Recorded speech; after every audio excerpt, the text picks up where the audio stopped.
On December 7, 1941, the Japanese attacked Pearl Harbor in the U.S. territory of Hawaii.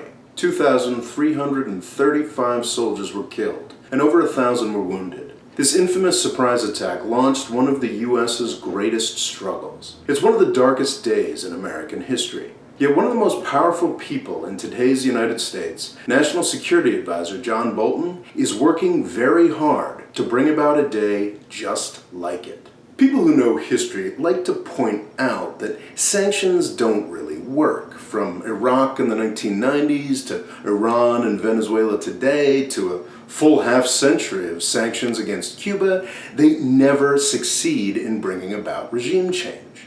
I've used that argument myself many times in the past, but earlier this week I realized that there is one glaring exception. Sanctions totally worked against Imperial Japan in the 1940s. It's just that there was an intervening step between the sanctions and the regime change. That step was 4 years of the most costly and bloody war the world has ever seen.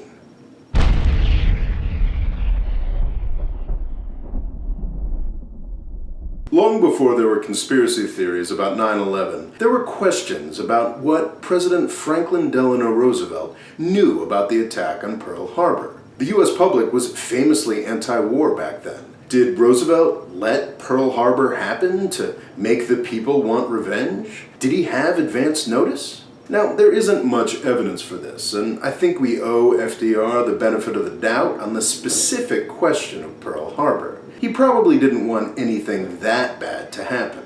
But FDR absolutely wanted the United States to go to war. Long before Pearl Harbor dragged us into World War II in December 1941, FDR had supported our future allies through the Lend-Lease program. Back then, as it is again today, the United States was the world's largest supplier of oil. The U.S. had been angry with Japan for quite some time, and in July of 1941, it had gone ahead and cut off all supplies to Japan, a move that was designed to starve their war machine. Throughout the 1930s, Japan had committed itself further and further to swallowing up China. You can argue that World War II actually started with the commencement of all-out war between China and Japan in 1937. The U.S. had opposed this from the beginning and implemented a number of sanctions. U.S. planners kept the oil flowing after 1937, though. They thought that cutting off the oil would lead directly to war. They were right about that. FDR cut off the oil finally in July 1941, and the Japanese attacked Pearl Harbor less than 5 months later. FDR got the war he wanted. Now, am I saying that FDR's rush to war with Japan is exactly the same thing as John Bolton's rush to war with Iran? Of course not.